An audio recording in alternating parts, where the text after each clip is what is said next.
Ay, mayroon tayong 740B na articulated. Ayan, 740B.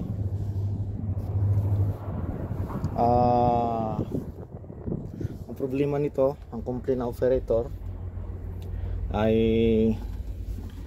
kapag sa umaga,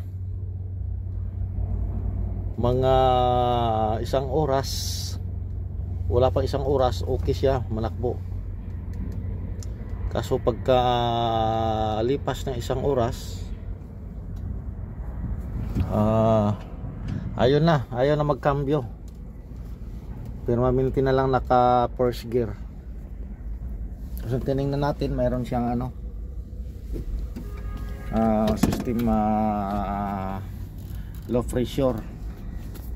Bali yung kanyang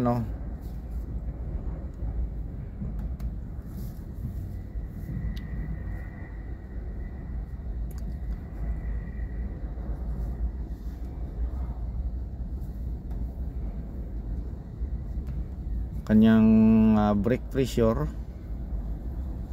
ganito, naglulo.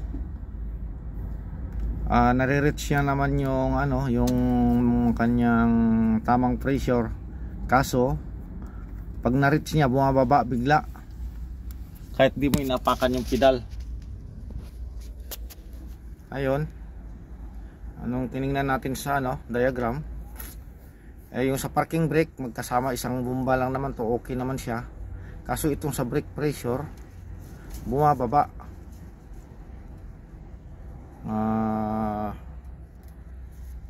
Kaya nung tiningnan natin sa kanyang schematic hydraulic system, ito sinundan natin, ito yung kanyang pump.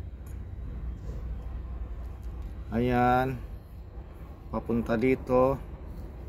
Yan, bigay niya dito sa accumulator ng parking brake.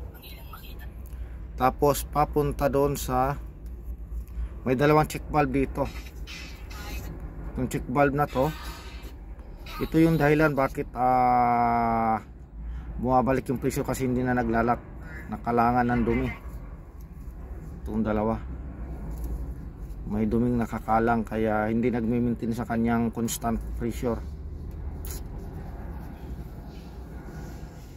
Ayun, nung natanggal na natin to, itong kanyang brake manifold, ito yung kanyang brake manifold dito sa parking ilalim dito sa may upuan ilalim.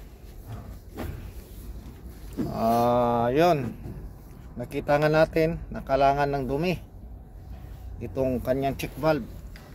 Ayan yung check valve na yan, ito yung dalawang check valve na to.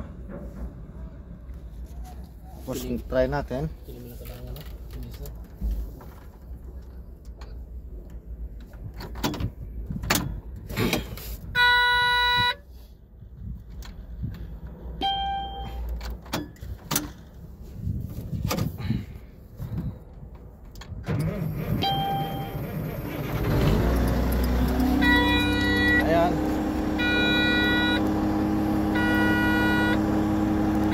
Ayan yung kanyang yung brake charge pressure, okay na, hindi na siya bumababa. Ayan, dapat ay nasa mga 3-4, 3-5 yan.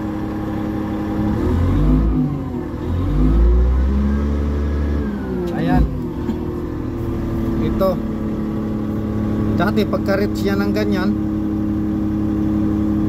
bigla siyang bumababa ng mga 700. Kaya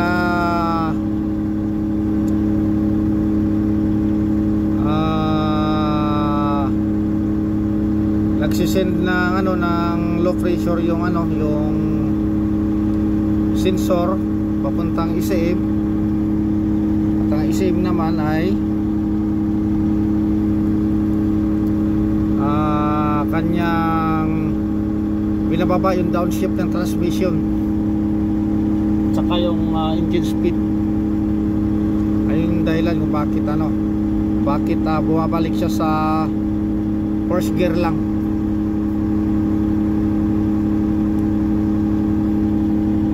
Okay, thank you.